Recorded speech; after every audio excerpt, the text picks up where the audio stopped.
El tema que estamos nosotros tocando el día de hoy se intitula El Gran Templo de Jerusalén,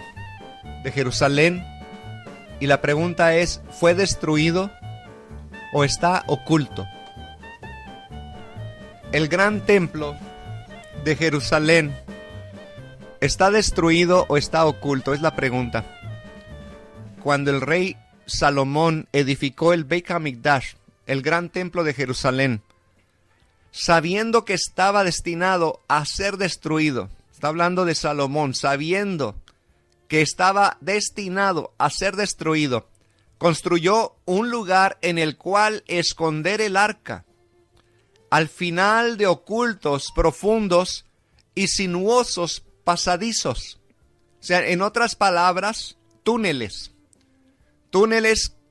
que iban como serpentinos, o sea, como cuando usted ve un camino que se hace de aquí para allá. Así fueron estos túneles que Salomón construyó debajo del templo. ¿Y para qué estos túneles?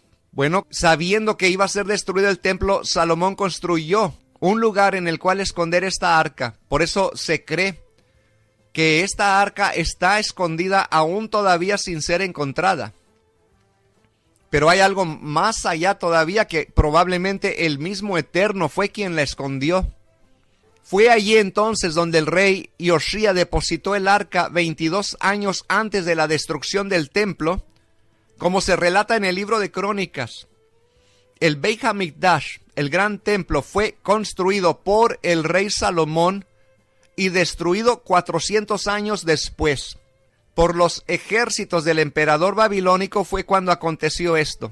O sea, del emperador babilónico de Nabucodonosor. 70 años después se reconstruyó el segundo templo y duró 420 años hasta su destrucción por los romanos. También, aconteció el 9 de Av, para al menos la fecha de nuestros hermanos de Judá, o según la tradición. Hoy, durante estos casi 1949 años siguientes, el 9 de Av ha sido un día de ayuno y de arrepentimiento. Un día en el que guardamos duelo por la destrucción por la destrucción del templo y rezamos por la venida de Mashiach, quien, dicen ellos, construirá el tercer y definitivo templo y restaurará su lugar como el epicentro espiritual del universo. O sea, siguen diciendo, el Beit HaMikdash era el hogar de Elohim, el lugar en el que él eligió manifestar su verdad. ¿Cómo entonces puede haber sido destruido por manos humanas? Qué tremendo.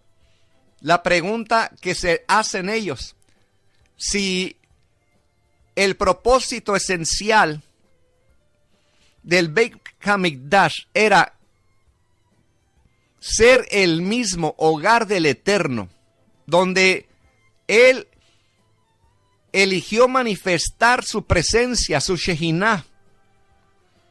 Entonces la pregunta que ellos se hacen es, ¿cómo entonces puede haber sido destruido por manos humanas? Solo porque la estructura misma del templo daba lugar a esta posibilidad. En otras palabras, solamente porque tú ves un templo edificado de piedras, es lógico que algún día va a pasar por tu mente que ese templo, como dijo Yeshua sobre el mismo templo, no quedará piedra sobre piedra. Y de hecho, de ese templo físico, al menos en el tiempo que Yeshua caminó entre nosotros acá en la tierra, no quedó absolutamente nada. Y estuvimos hablando acerca del muro de los lamentos, que eso no es parte del templo. El templo se encontraba exactamente donde está la mezquita en la actualidad. ¿Qué es entonces lo que la gente está ahí en el muro de los lamentos? Es un muro que quedó de una guarnición romana. Se conoce como la Fortaleza Antonia. Se conocía. Eso es lo único que quedó de ella. Que literalmente era para proteger la ciudad, pero como vuelvo a repetir, ese es el lugar más cercano que tiene el pueblo judío para adorar al Eterno, lo más cercano de lo que era el templo, en otras palabras. Pero me llama la atención el comentario de esta línea de nuestros hermanos de Judá, donde estamos viendo, amados, que literalmente entendemos que el templo entonces se construyó con el propósito de alojar la presencia divina. Y la pregunta que se hacen nuestros hermanos, ¿cómo puede entonces haber sido destruido por manos humanas? Porque la presencia del Eterno no puede ser tocada. Y solamente porque vemos el templo físico decimos, ok, ya, ¿verdad? Se acabó el templo. Pero ¿qué pasó con la presencia? Entonces, siguen elaborando nuestros hermanos aquí judíos que dice, este es el significado más profundo del hecho de que el rey Salomón construyera el Beit HaMikdash. Dicen, sabiendo que estaba destinado a ser destruido, e incorpora en él un escondite para ocultar el arca ante esa eventualidad. Y por eso que hace los túneles subterráneos, los lugares oscuros, como se conoce, al menos o hablan aquí nuestros hermanos de Judá, cómo describen estos pasadizos oscuros. Y no solamente eso, sino en forma serpentina. O sea, túneles por aquí y por allá para proteger y guardar el arca que se encontraba en el interior del templo. Pero qué de especial tenía esta arca hecha de madera y recubierta de oro. Bueno, lo especial que esta arca contenía, entre otras cosas que podemos mencionar, estaba el testimonio del Eterno, o sea, la ley de Dios. Y eso es en realidad lo único que le daba valor a esta arca y al mismo Beit HaMikdash, al mismo templo. El testimonio que se encontraba dentro del arca y donde, oiga bien, sobre esa tapadera llamada propiciatorio se manifestaba la Shejinah, la presencia divina. Entonces ya estamos entendiendo qué es lo importante de construir un templo para resguardar no solamente un arca hecha de madera recubierta con oro, sino el testimonio que se encuentra dentro de ella.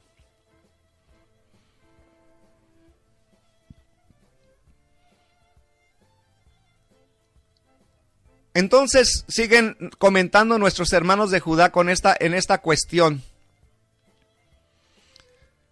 que sabiendo que estaba destinado a ser destruido, entonces incorpora un escondite para ocultar el arca ante ese evento que se va a realizar en algún tiempo futuro, de no haber sido construido inicialmente con el conocimiento y la prevención de lo que habría de suceder ese 9 de Av. Ningún mortal hubiera podido mover una única piedra de su sitio.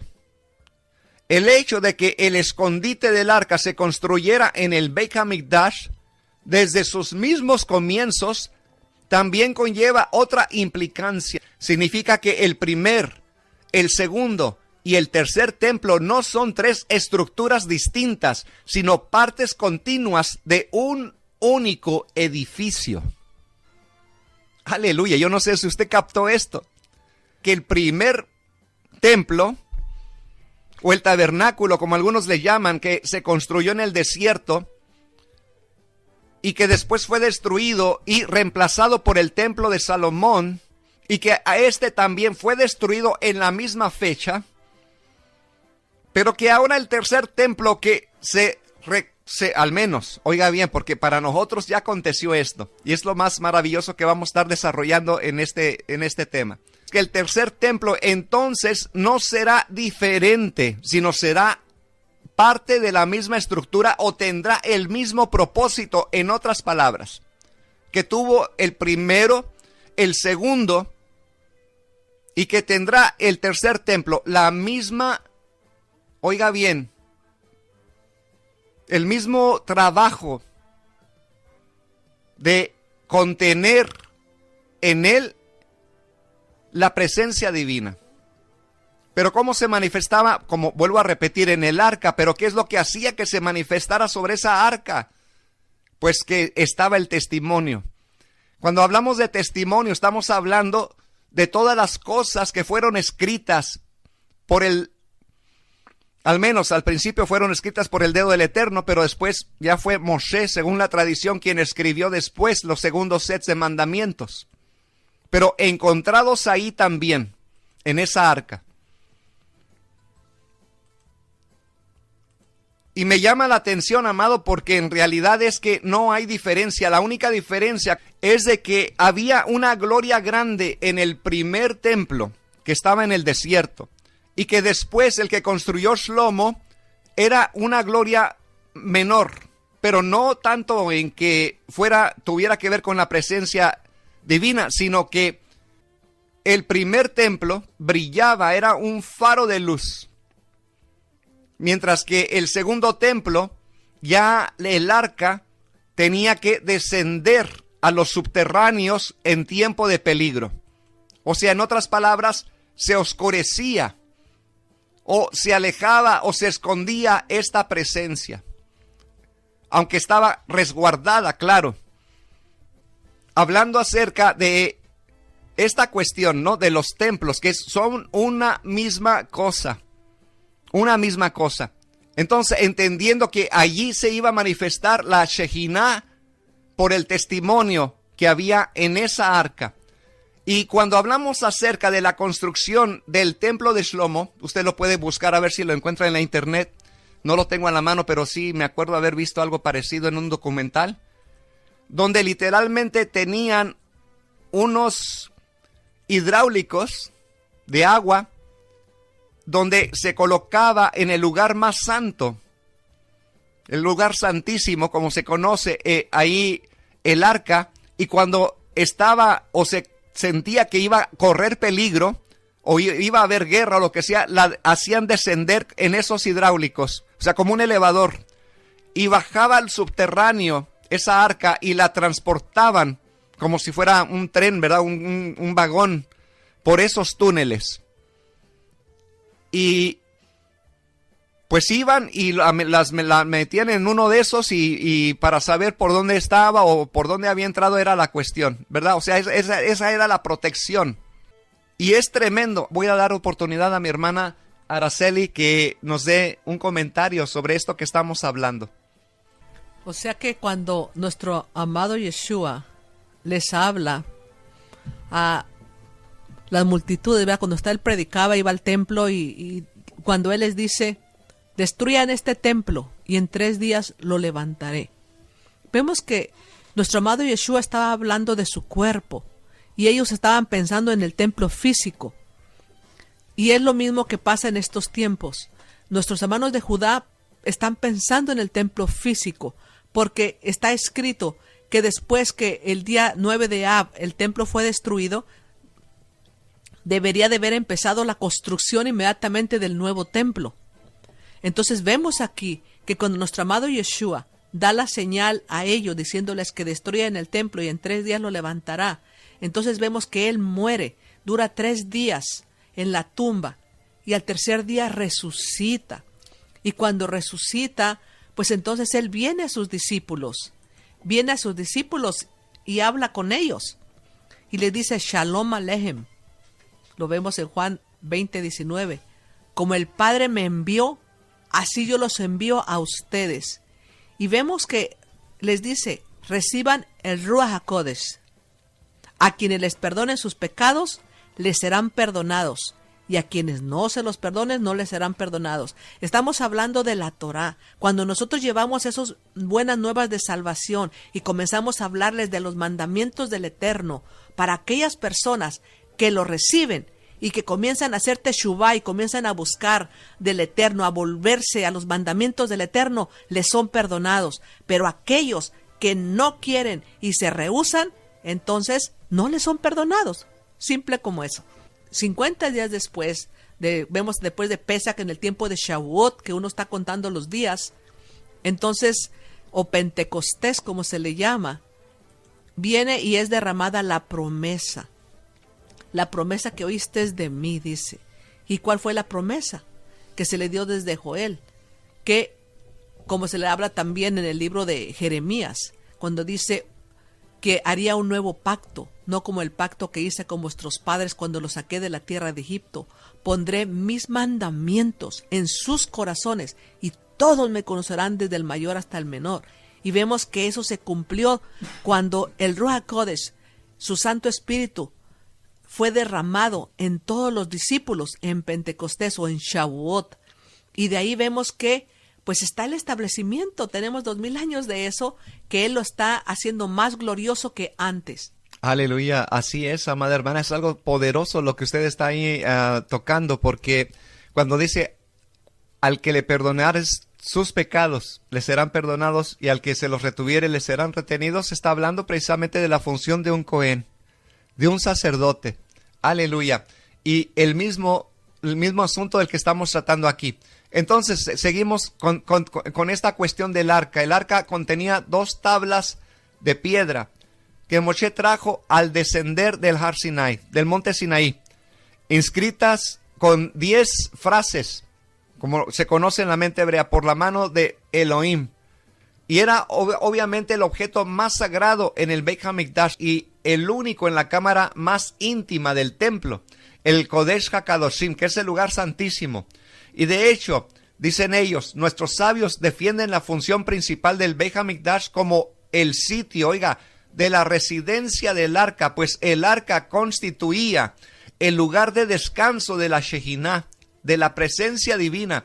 Así pues, la cámara subterránea, oiga, construida por Salomón, es mucho más que otra parte simplemente del Beit HaMikdash. O sea, ellos elaboran y dicen que es igual de importante entonces esos túneles que protegían el arca, ese lugar secreto, oscuro, donde se escondía. La misma santidad tenía el túnel, en otras palabras, que el Beit HaMikdash. Aleluya.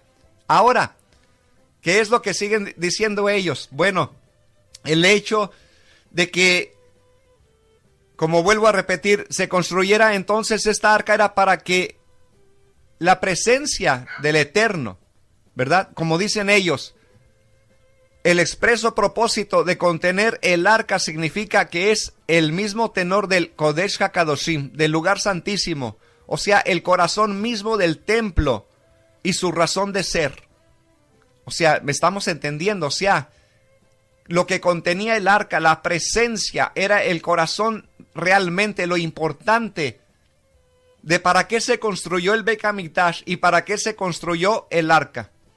La presencia divina que reposaba sobre ese propiciatorio, en otras palabras. Esto se destaca más aún por el hecho de que el arca ha permanecido en esta cámara desde el momento en que fue depositada allí por Yoshía. Josías sería, ¿verdad? En español. Y 22 años antes de la destrucción del primer Beit HaMikdash, del primer templo, hasta el día de hoy. Esto significa que durante los 420 años del segundo Beit HaMikdash, el arca no estaba, oiga bien, en el Kodesh HaKadoshim, no estaba en el lugar santísimo, o sea, en otras palabras, al nivel del suelo, sino en una cámara subterránea. Pero si la función más fundamental del Beit HaMikdash era entonces el de alojar el arca, ¿cómo puede haber un Beit HaMikdash sin arca? Dicen ellos. Además, en la época en que Yoshía ocultó el arca, aún no se cernía amenaza alguna sobre el Beit HaMikdash o sobre la soberanía judía en Jerusalén, sino tan solo el conocimiento por la profecía de que el templo estaba destinado a ser destruido. Así que si la esencia del Beit HaMikdash hubiera resultado impugnada por la remoción del arca al subsuelo, o sea, a las partes subterráneas oscuras que la guardaban a esta arca o la protegían, eso ciertamente no se hubiera hecho sino hasta que existiera un peligro real de que cayera en manos del enemigo. Pero obviamente, entonces, dicen ellos, el lugar subterráneo de ocultamiento del arca no es nada menos ni nada más que parte del Beit HaMikdash. Aleluya. ¿Sabe lo que están diciendo aquí? Que, como dije anteriormente, los subterráneos, esos túneles, eran tan importantes como el templo. Porque aunque nadie veía dónde estaba el arca, estaba oculta al final de un profundo y sinuoso pasadizo. Estaba segura. Pero como dicen nuestros hermanos de Yehudá, que el Beit HaMikdash fue inicialmente diseñado y construido entonces para existir en dos estados. Es lo que nos enseña esto. Un estado revelado y un estado oculto. Por consiguiente, había dos lugares designados para el arca en el Beit HaMikdash. El sector de el Kodesh HaKadoshim, o el Debir, como se dice también en hebreo, el lugar santísimo, a nivel del suelo. Y la cámara oculta al final de esos túneles profundos, sinuosos y serpentinos, o sea, que iban para allá y para acá y que se abrían en diferentes lugares para esconder esta arca. Y hasta el tiempo actual sabemos que el arca está por ahí en una cueva, escondida, y más o menos, bueno, hay una teoría por ahí que sale que está allá donde Yeshua fue crucificado, y que de ahí también, cuando se derramó su sangre, cayó sobre el propiciatorio, pero esa arca no la han encontrado. Está escondida por el Eterno, en otras palabras. ¿Y sabe por qué, amados? Porque, como dijo acá la hermana, el Mashiach, Yeshua, ha restituido el estado del templo. Y vamos a estar elaborando un poquito en esta cuestión. Pero primero voy a dejar aquí que nuestra hermana Araceli nos dé otro comentario. Hermana Araceli. Así es que vemos cómo también el Cohen Gadol, cuando ya era el tiempo de Yom Kippur, en el templo, dejaba su casa y se iba y se purificaba por 7 días adentro del templo. Vemos que nuestro amado Yehoshua también, como nuestro Cohen Gadol, después que él viene y tiene su cena con los discípulos, les dice que no tomaría más de esa vid hasta que volviera a tomarla con nosotros. Y vemos que también él es nuestro Cohen Gadol, que como cualquier siempre se hacían el voto nazareo, o sea, del nazareato, que no podían tomar vino mientras estaban de Cohen Gadol. Entonces, como sumo sacerdote. Entonces, como nuestro sumo sacerdote, él no está tomando vino, pero regresará. Entonces, él tiene muchas cosas. Vemos que está representando como el Cohen Gadol, el sumo sacerdote, pero también es nuestro rey. O sea que él, por donde quiera que le veamos, él ha cumplido las señales que están escritas, tanto en la escritura como la tenemos, o en los libros que tiene Judá, extras que tienen. O sea que donde quiera podemos ver el cumplimiento de que nuestro amado Yehoshua es el verdadero Mesías de Israel y del mundo entero. Amén, así es, hermana Araceli. Aleluya. Así que, amados, entonces, ¿qué podemos nosotros decir con relación a esto? ¿Verdad? Porque, como dicen nuestros hermanos de Judá, que el templo, en realidad, oiga bien, nunca dejó de cumplir su rol fundamental como asiento de la presencia divina. Y hubo épocas en las que la estructura por entero se alzó en toda su gloria, como lo dije antes, en la cima del monte del templo en Jerusalén.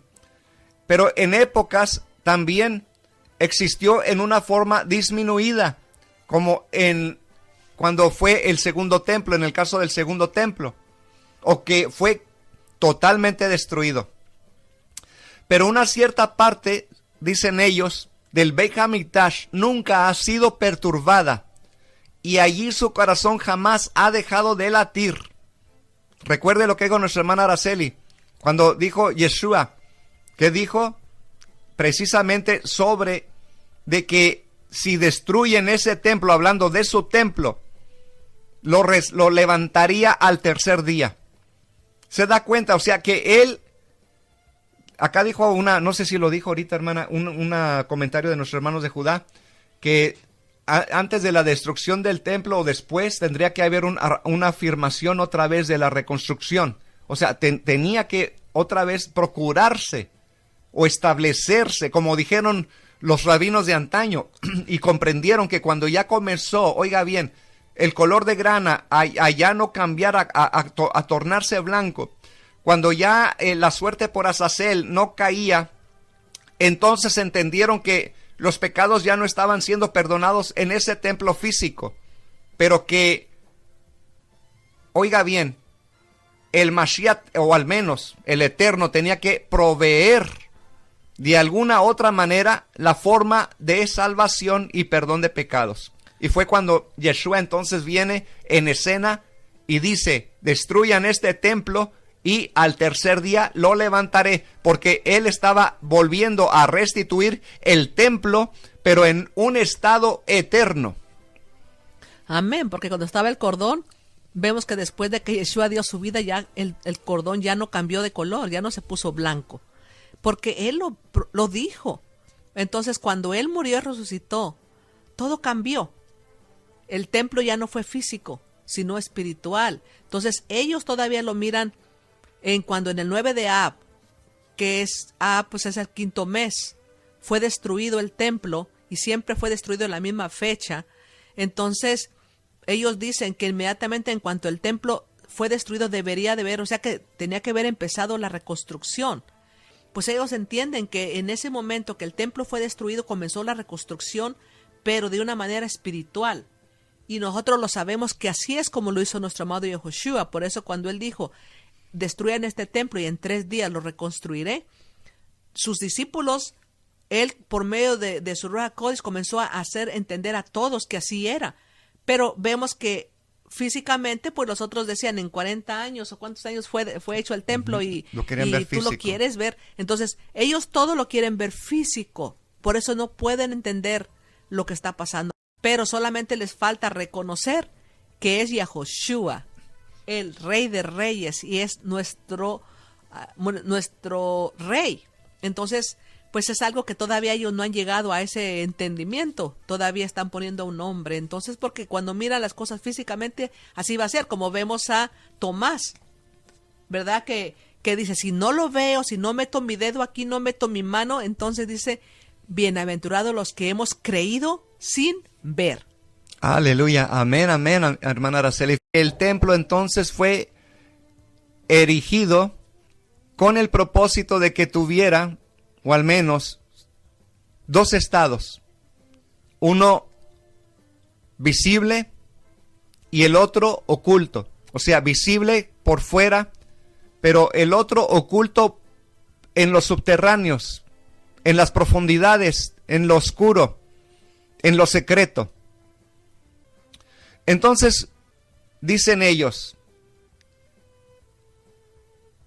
cuando se construya el tercer templo, pronto en nuestros días y el arca sea restaurada a su cámara por encima del nivel del suelo, porque es lo que están esperando ellos, todavía lo físico. Aunque a veces, en primer lugar, en el desierto brilló en toda su gloria este Mishkan, este templo. Cuando el segundo templo fue entonces construido, Shlomo hizo descender, hizo construir túneles y para esconder el arca, y existió entonces la presencia divina allí escondida también, ¿verdad? Entonces tenía 2 estados el templo, pero ahora dicen ellos que cuando se construya el tercer templo, en estos días, dice que el arca será restaurada por encima del nivel del suelo. No será, oiga bien, un edificio nuevo o ni siquiera una reconstrucción. Kadosh. Esto me gustaría que nuestros hermanos que andan esperando el tercer templo lo lean, y viene de una página de judaísmo, ¿ok?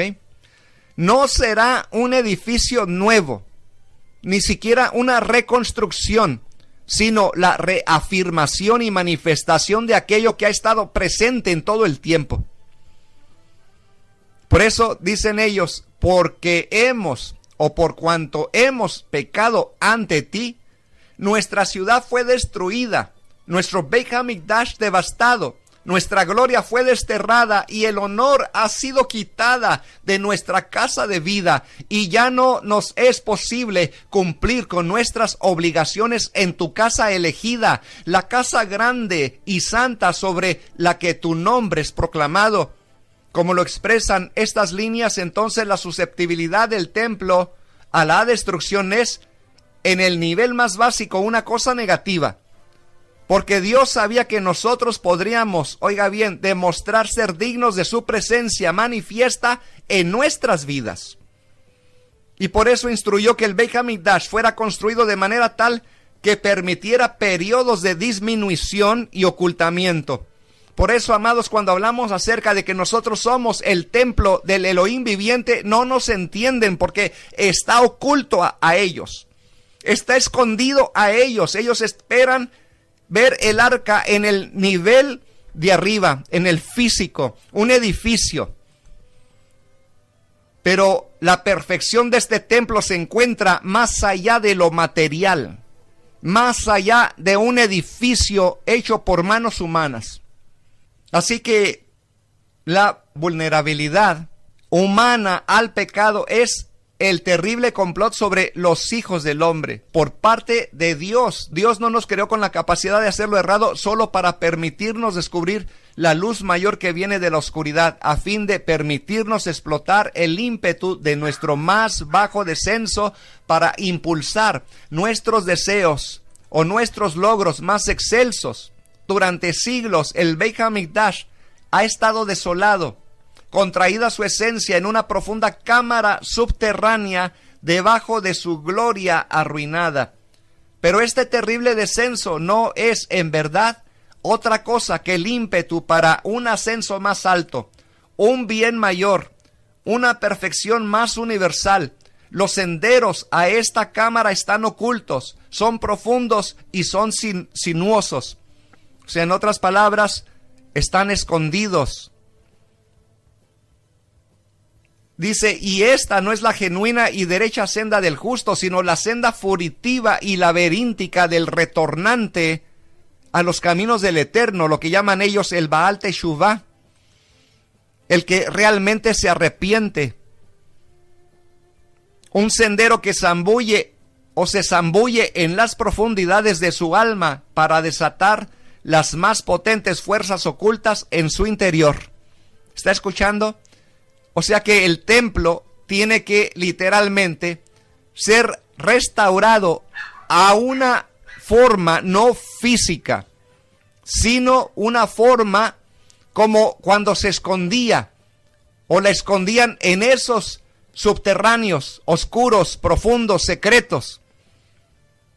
En otras palabras, en lo secreto de tu corazón, donde el Mashiach escondió el testimonio. Te quiero preguntar el día de hoy, porque Shlomo escondió esa arca porque contenía el testimonio. Recuerde, lo importante y lo más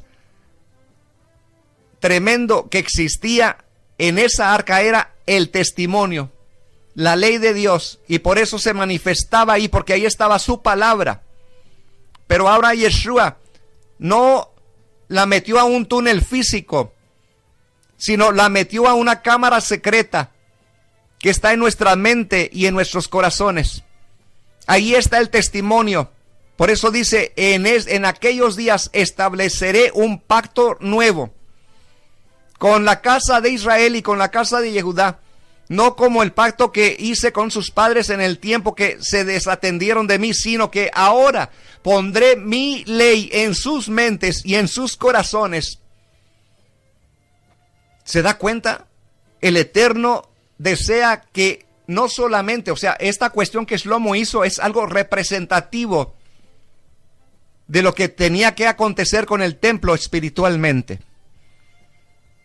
Y recordemos las palabras del Brit Hadashah. Nosotros somos piedras vivas y formamos el templo del Elohim viviente.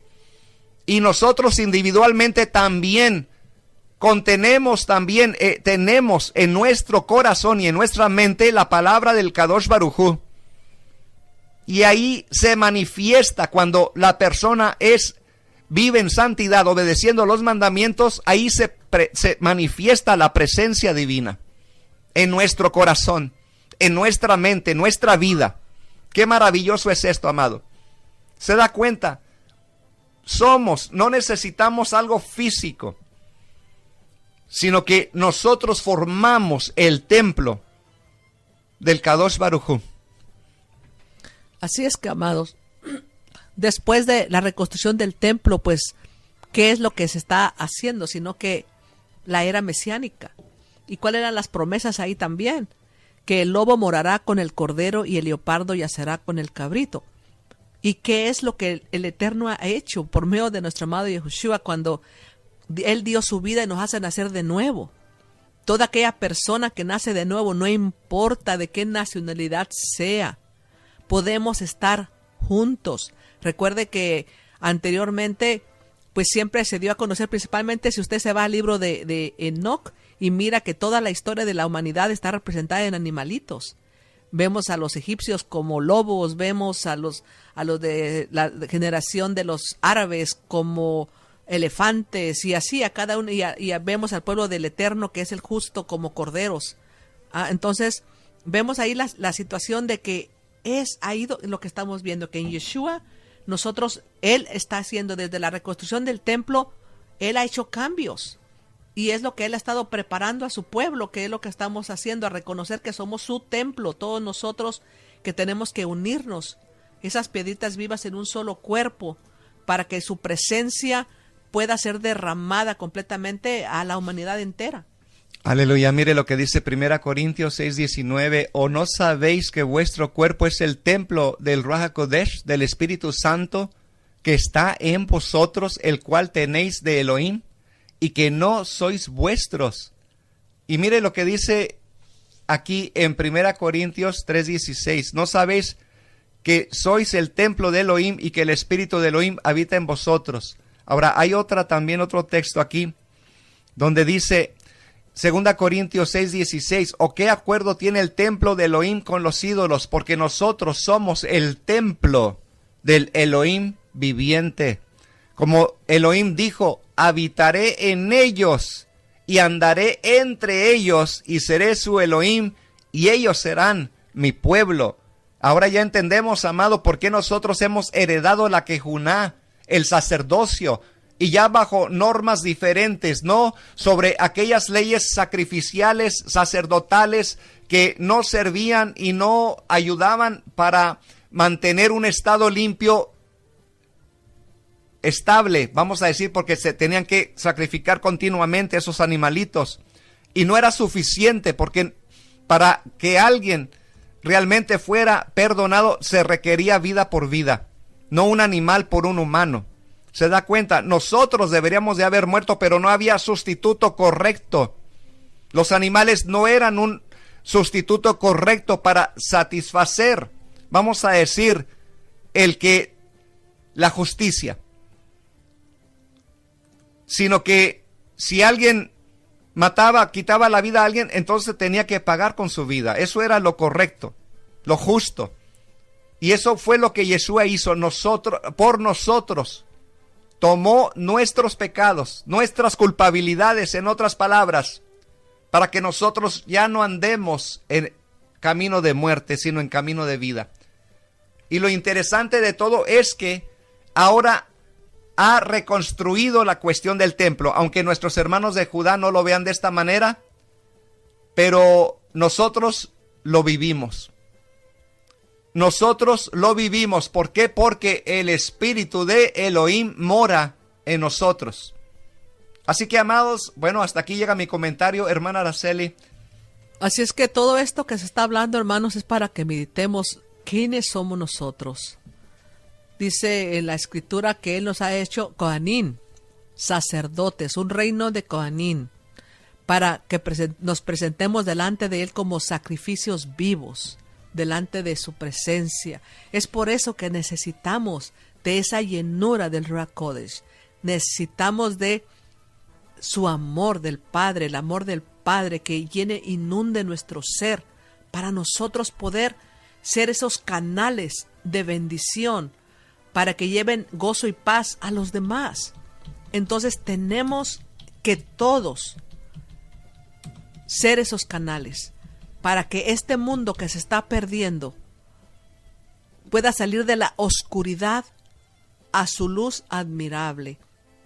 Necesita de sus canales, que somos todos nosotros, la sal de esta tierra, que tenemos que llevar ese mensaje de salvación al mundo que se pierde. Aleluya, así es, amada, pues es tremendo. Mire lo que dice Kefa, primero de Kefa 2.5, de Pedro 2.5. También vosotros, como piedras vivas, sed edificados como casa espiritual, como un Beit HaMikdash, para un sacerdocio santo, para ofrecer sacrificios, oiga bien, espirituales, aceptables a Elohim, por medio de Yeshua HaMashiach. Aleluya. Qué bendición, amados. Hemos nosotros sido adoptados dentro de este hermoso pueblo de Israel, adoptando también, heredando las bendiciones y las responsabilidades que le pertenecen a él también, no tomando su lugar, pero participando como coherederos, como copartícipes por medio de la sangre de Yeshua. Así que, amados, hasta aquí hemos llegado. Les agradecemos su sintonía.